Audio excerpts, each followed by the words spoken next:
ನನ್ನ ಅಮ್ಮ ಅಂತ ಕರೆಯೋ ಯೋಗ್ಯತೆ ನಿನ್ಗಿಲ್ಲ. ಇಷ್ಟು ದಿನ ನಾನು ಕುರುಡಿ ಆಗ್ಬಿಟ್ಟೆ. ಹೋಗೆ ಹಾಲೇರ್ಸ್ಬಿಟ್ಟೆ.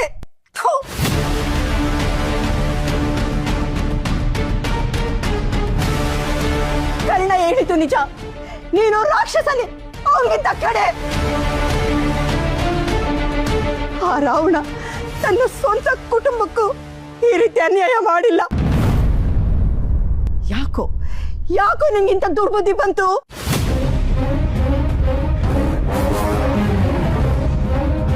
ಅಲ್ಲ ಕಣೋ, ಕರ್ಣನ್ ಬದುಕು ಹಾಳಾಗ್ಲಿ ಅಂತ ಇಷ್ಟೆಲ್ಲ ಮಾಡಿದ್ಯಲ್ಲ, ಅವನೇನೋ ನಿನ್ಗೆ ಅನ್ಯಾಯ ಮಾಡಿದಾನೆ ಹೇಳೋ. ಇಷ್ಟು ದಿನ ಕರ್ಣನಿಂದ ನಿನ್ಗೇನ್ ಅನ್ಯಾಯ ಆಗಿದೆ? ಓಹ್, ನಿಮ್ಮಪ್ಪ ಆಸ್ತಿನೆಲ್ಲ ಇವನ ಹೆಸರಿಗೆ ಬರ್ತಿದ್ದಾನೆ ಅಂತ ತಾನೇ?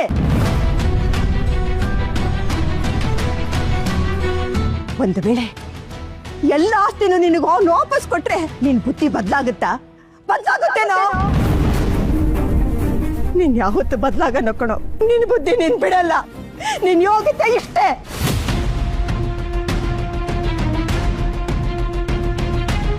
ನಿನ್ನ ನಾನು ಮಗ ಅಂತ ಎತ್ತದ್ನಲ್ಲ, ಎಲ್ಲ ನನ್ನ ಕರ್ಮ ಕಣೋ, ನನ್ನ ಕರ್ಮ. ಕಾಗಿನ ಎಷ್ಟೇ ತೊಳೆದ್ರು ಅದು ಅಂಶ ಆಗಲ್ಲ. ನಿನ್ನ ಮನೇಲಿ ಇಟ್ಕೊಂಡ್ರೆ ನಾವೇ ವಿಷ ಕುಡ್ದ ಹಾಗೆ.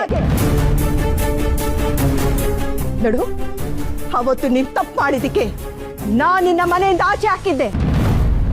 ಇವತ್ತು ನೀನೇ ಮನೆಯಿಂದ ಆಚೆ ಹೋದ್ರೆ ಸರಿ.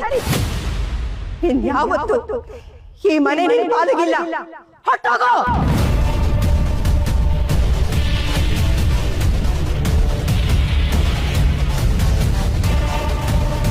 ಅಜ್ಜಿ, ಒಂದ್ ನಿಮಿಷ.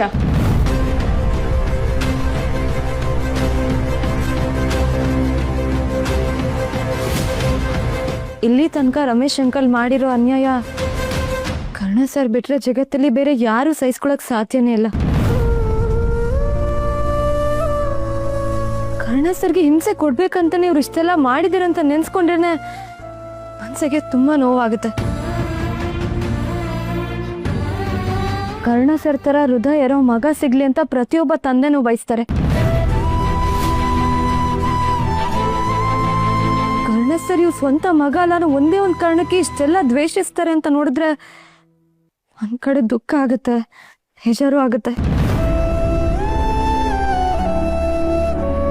ಒಂದ್ ಕಡೆ ಇವ್ರ ಮನಸ್ಥಿತಿ ಹೀಗಿದೆಯಲ್ಲ ಅಂತ